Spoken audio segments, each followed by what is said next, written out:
কৃষ্ণ জয় জয় জয় শ্রী গৌরহরি জয় শ্রী হরে কৃষ্ণ শ্রী শ্রী রাধা কৃষ্ণের মহাদোল উৎসব এবং আমার মেদিনীপুর হবিপুর কালীকালী চৌক সমস্ত আজ গৌরাঙ্গ মহাপ্রভুর আবির্ভাব তিথিতে যে মহাদোল উৎসবের আয়োজন করেছি, হরিবাসরীর আয়োজন করেছি, সমস্ত আমার ভক্তবৃন্দ এবং হবিপুর কালীকালী চৌক বাজার কমিটি, আমার ভক্তবৃন্দ, আমার বাবারা, মায়েরা, সাধুগুরু বৈষ্ণব এবং ছড়িদার ঠাকুর গোস্বামী মহাশয়, আগত নাম সম্প্রদায়, এই আসরে আমার সমস্ত পিতামাতা এবং আমার গুরু, আমার পিতামাতা সবার কাতর শ্রী চরণে আমার ক্ষুদ্র কীর্তন সম্প্রদায়ের পক্ষ থেকে আমি এসেছি। বাবা, আমার দেশ বাড়িটা হচ্ছে দাসপুর থানায়, কিন্তু আপনাদের কাছেই আমি থাকি।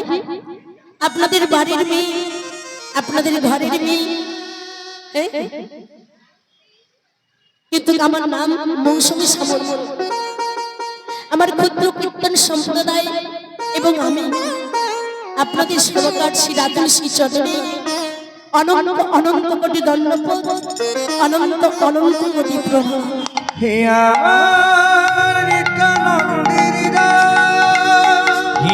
আমার গৌরের আপনাদের শ্রীচরণে জানাই আমরা অসংখ্য নিবেদন।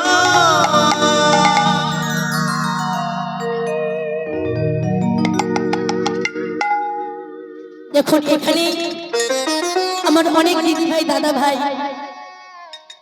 আমার অনেক জানা পরিচয়। আজ আমি সকলকে সামনে দেখতে পাচ্ছি অনেক দিন থেকে, কিন্তু আজ আমি গর্বিত হয়েছি গো মা। এটা হয়তো আমার পুণ্যজন্মের সুকৃতি ছিল যে আপনাদের থেকে কাছে থেকে দর্শন পাবো। কিন্তু আপনাদের কাছেই থাকি, কিন্তু বহু দেশ বিদেশে আমি প্রোগ্রাম করতে চাই, কিন্তু সামনে যে আমার এই দিদি ভাই, দাদা ভাইদের সঙ্গে আমার সাক্ষাৎ হবে, এইটা আমার পূর্ণচন্দ্র সুকৃতি ছিল।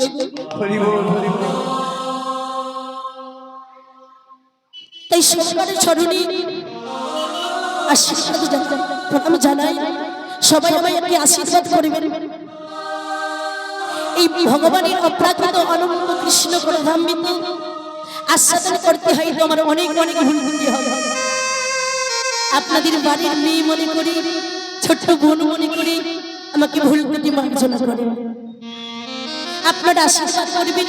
আমার গলাটা বসে গেছে, এই তো রোদ গরম, হ্যাঁ, পরপর প্রোগ্রাম হচ্ছে, দিনে দুটো প্রোগ্রাম, রক্ত মাংস শরীর, গরমের সময় জল পান করে নিচ্ছি পিপাসা মেটানোর জন্য।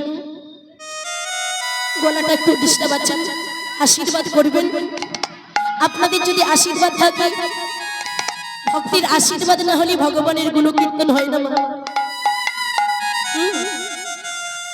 ভক্তির আশীর্বাদ, ভক্ত যদি আশীর্বাদ করে তাহলে ভগবানের অপ্রাকৃত অনন্ত কৃষ্ণ প্রধামিত হয়তো আমার এই কিঞ্চিত কিঞ্চিত ক্ষুদ্র বদনে আমি আস্বাদন করতে পারবো। আপনার আশীর্বাদ করবেন না? একটু হাত তুলতে হবে মায়ের, একটা হাত তুলে আশীর্বাদ করবেন।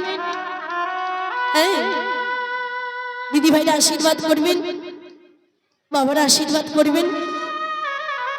আপনাদের আশীর্বাদ থাকলে হয়তো আমার ক্ষুদ্র বদনে আমি গৌরাঙ্গের অপ্রাকৃত অনন্ত লীলা আমি হয়তো ক্ষুদ্র বদনে কিঞ্চিত কিঞ্চিত বন্দনা করব। আপনার আশীর্বাদ করে যান। আজকে আমি বেশিক্ষণ গৌরচন্দ্রিকা করব না।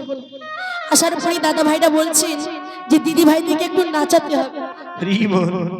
এটা সব জায়গায় এসে গেছে মা। কীর্তনিয়া লীলা কীর্তন কি করলো দেখার দরকার না, কিন্তু একটু লাস্টে নাচিয়ে আমাদের আনন্দ দিতে হবে। এটা সব জায়গায়, শুধু এই জায়গাটা না। ঠিক আছে, আমি বেশিক্ষণ গৌরচন্দ্রিকা করবো না, যেটা করবার নিয়েও সেটার মধ্যে করি, আমি লীলার মধ্যে প্রবেশ করি। এমন এত আমাদের ধৈর্য হয় না, কলি যুগের মানুষের এত ধৈর্য সয় না। সত্য যুগে আমার যুগের যুগ ধ্যান তপস্যা করে গৌরাঙ্গ মহাপ্রভুর নাম করতেন, নারায়ণী নাম করতেন, এটা যুগে রামচন্দ্রের নাম করতেন, যার যজ্ঞ করে যুগের যুগ ধরে। কিন্তু কলি যুগের মানুষের ধৈর্যটা খুব কম। হ্যাঁ, কলিযুগের মানুষ আমরা সবাই ধৈর্যটা খুব কম, ধৈর্য অল্প সময়ের মধ্যে সব আমরা করে এমন। তাই ছোট্ট করে গৌরচন্দ্রিকা করে লীলার মধ্যে যাব, তারপর আসছি। যদি দিদি ভাইরা একটু মনে করেন আনন্দ করবেন তাহলে আনন্দ করবেন। জয় নিতাই, হরে কৃষ্ণ। একটু পরিষ্কার করার চেষ্টা করো, বারবার তো আমি বলবো না। জয় নিতাই, জয় গৌর হরি। ভাবনশীল গোড়া যেমন সেই গৌরাঙ্গ তনু, সেই রাধা সেই কৃষ্ণ, আবার তিনি হলেন আমাদের কলিকালীর গৌরাঙ্গ মহাপ্রভু। তাই গৌরাঙ্গ মহাপ্রভু কবে এসেছে গো মা? আমাদের আজ দোল পূর্ণিমা তিথিতে আবির্ভাব হয়েছে। এটা দোল উৎসব চলছে।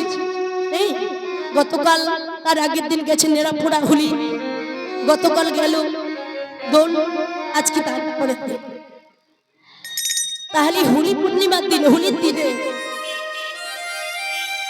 দিনে আরেকটি তিথি এসেছে বাবা। হোলি কেন আমরা বলি? ওই হোলির দিনে অশুভ শক্তিকে দূরীভূত করেছিলেন, শুভ শক্তির আগমন ঘটেছিল। সেই অশুভ শক্তিটি কি না, হিরণ্যকশিপু হিরণ্যাক্ষ, তারা দুই ভাই। হিরণ্যকশিপু হিরণ্যাক্ষ ছিল নারায়ণের বিরুদ্ধে, নারায়ণের শত্রু। আর হিরণ্যকশিপুর ছেলে হয়েছিলেন প্রহ্লাদ। ভক্ত প্রহ্লাদ নারায়ণের ভক্ত ছিল, আর হিরণ্যকশিপু অসুর হচ্ছিলেন নারায়ণকে মারবার জন্য। যদি নারায়ণকে কাছে একেবারে নিজে হত্যা করে শেষ করে দেবে, তার মনে ধারণাটা এটা ছিল। আর ভক্ত প্রহ্লাদ শুধু নারায়ণ নারায়ণ করত, তার নিজের সন্তানকে মারবার জন্য, নিজের সন্তানও তখন শত্রু হয়ে গেল, মারবার জন্য তিনি অনেক কিছু করেছেন। পাহাড় থেকে নিচে ফেলিয়ে দিয়েছেন, পাহাড় বিস্মান করিয়েছেন, এবং সর্ব খাঁচার মধ্যে ছোট্ট সন্তান প্রহ্লাদ তাকে প্রবেশ করে তালা লাগিয়ে দিয়েছেন নিজের সন্তানকে মারবার জন্য। অবশেষে বিস্মানও করিয়েছেন। গয়াধু ছিল তার মা, হিরণ্যকশিপুর স্ত্রী ছিলেন গয়াধু, ভক্ত প্রহ্লাদের মা। গয়াধুকে বিস্মান করেছিল গয়াধুর হাত দিয়ে নিজের সন্তানকে। দেখুন, কেন মা পারবে, কোন বাবা পারবে সন্তানকে মারার জন্য? যে ছিলেন ভক্ত কুমা, ভক্ত কি মারা যায় সহজে? সহজে ভক্ত কি মারা যায় না। ভগবান যদি ভক্তকে কৃপা করে, কারো সাধ্য নাই ভক্তকে মারবার। সেই ভক্ত প্রহ্লাদকে মারবার জন্য অবশেষে হিরণ্যকশিপুর বোন ছিল, তার নাম কি না হোলিকাশ্বরী। ওই যে দোলের আগের দিন হোলি হয় না, ওই হোলিকাশ্বরী কথাই বলে না, আজ আমাদের নেরাপুরা, কাল আমাদের দোল, পূর্ণিমাতে চাঁদ উঠেছে, বল রে হরি বল। নিতাই গৌর প্রেমানন্দে, হরি হরি বল। সেই হোলিকাশ্বরীকে হিরণ্যকশিপু বলেছিলেন, ওরে হোলিকা, তুই আমার ছেলেকে নিয়ে গিয়ে অগ্নিকুণ্ডে প্রবেশ কর। আর সেটা হিরণ্যকশিপু জানতো যে হোলিকাশ্বরী একটা বর পেয়েছিল ব্রহ্মার কাছে। কি বর না, হোলিকা যদি কোনো অগ্নিকুণ্ডে প্রবেশ করে হোলিকার কিছু হবে না, যদি কাউকে নিয়ে করে সে ছাই হয়ে যাবে, হোলিকার কিছু হবে না, বর ছিল। তাই হিরণ্যকশিপু আদেশ করলেন তার ছেলে ভক্ত প্রহ্লাদকে কোলে করে নিয়ে অগ্নিকুণ্ডে প্রবেশ করতে বললেন। ওই নেরাপুরার দিন, হোলি দিন। তাই হোলিকাশ্বরী তার নিজের ভাইপোকে মারবার জন্য তিনিও কি করলেন, ছলনা করে ভাইপোকে কোলে করে নিয়ে 5 বৎসরের ভক্ত প্রহ্লাদকে কোলে করে নিয়ে অগ্নিকুণ্ডে প্রবেশ করলেন। যেই অগ্নিকুণ্ডে প্রবেশ করলেন মা রাখে হরি মা রেখে হোলিকাশ্বরী বর পেয়েছে তো কি হয়েছে, হোলিকাশ্বরী ছাই হয়ে গেল পুরী অগ্নিকুণ্ডে, কিন্তু ভক্ত প্রহ্লাদ বেঁচে গেল। আর অশুভ শক্তি দূরীভূত হলো, শুভ শক্তির আগমন ঘটলো। তারপরের দিন আমাদের দোল উৎসব, দোল পূর্ণিমা। ওই দোল পূর্ণিমাতে মহাপ্রভু আবির্ভূত হয়েছে।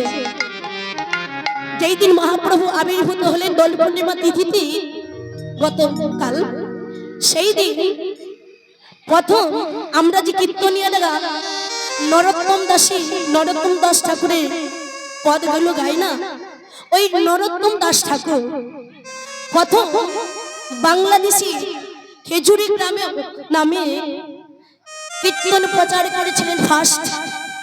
সেদিন থেকেই আমাদের এই পশ্চিমবাংলা, আমাদের সারা ভারতবর্ষে কীর্তন শুরু হয়েছে আমাদের কলিযুগে। সেই দিন থেকে আজ সেই মহাপ্রভু আবির্ভাব তিথি হয়ে নদিয়ার নবদ্বীপবাসী বলছি, নাগরী নাগরী তোরা হায় আয়, তোরা দেখবি আজ আমাদের গৌর হরি ভক্তগণকে সঙ্গে নিয়ে কেমন আজ নৃত্য করছি। তোরা দেখবি যদিয়া এই সোনার নদিয়া, দেখো সচি মাতার দুলালিয়া নেচে নেচে যায়।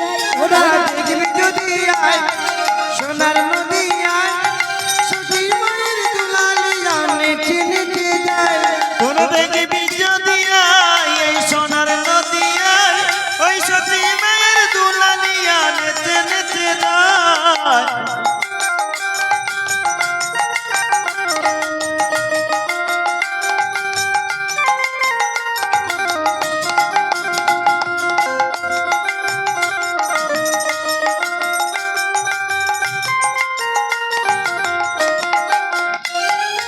সচি মাতার দুলালিয়া নদিয়ার শিগুড়া। অনুধ্বনি মায়েদের একটু হোক না কেন, তাই গৌর হরি বল হরি বল। সতী মাতার দুলালিয়া নদিয়ার শিগুড়া, সতী মাতার দুলালিয়া নদিয়ার শিগুড়া। আবার কি বললি, আবার এই ভক্ত মনের চিত চোরা, ভক্ত মন ওরা আমাদের সবাই। সতী মাতার দুলালিয়া নদিয়ার শিগুড়া, আবার ভক্ত গোলার চিত চোরা, ভক্ত মনোহরা। কতটা দেখবি যদি আয় এই সোনার নদিয়ায়, সতী মায়ের দুলালিয়া অনুধ্বনি তাই গৌর হরি বল। দেখবি যদি আয় সোনার নদিয়ায়, সতী মাতার দুলালিয়া নেচে নেচে যায়।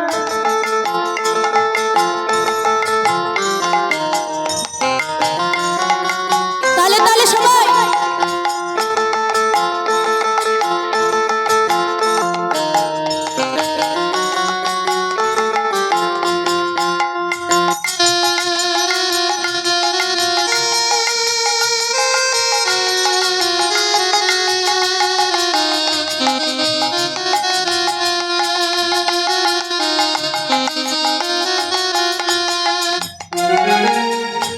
আবার তারা খনি হাসি, তারা খনি হাসি, খনি কাঁদি, খনি গোড়া গড়ে যায়। ও মায়েরা, কেউ আনন্দে আবির্ভূত হয়ে কেউ হাসছি, আবার কেউ আনন্দে ধুলাই গোড়াগড়ি হয়েছে, ধুলো মাখা হয়েছে তো হয়নি, আজকে হয়নি বা। আবার খনি হাসি, খনি হাসি, খনি কাঁদি, খনি গোড়া গড়ে যায়। তোরা দেখবি যদি আয় সোনার নদিয়ায়, সতী মায়ের দুলালিয়া নেচে নেচে যায়। কতটা দেখবি যদি আয় এই সোনার নদিয়ায়, ওই সতী মায়ের দুলালিয়া নেচে নেচে যায়। সোনার গৌর নৃত্য করে নদিয়া নগরী। এই সোনার গৌর নৃত্য করে নদিয়া নগরে। আবার এই ভক্ত ধ্বনি করে সোনার গৌর নৃত্য করে নদিয়া নগরে ভক্তগণ সঙ্গে করি হরি হরি বলে। আচ্ছা আমরা তো সবাই ভক্ত তো ভক্ত হরিধ্বনি কোথায়? হ্যাঁ দুটি বাহু দিলে হরিধ্বনি উলুধ্বনি। বাবাদের কথা শুধু মাইনা দিলে হবে না, সবাই সোনার গৌর নৃত্য করে নদিয়া নগরে গৌর নৃত্য করে নদিয়া নগরে আমার এই ভক্ত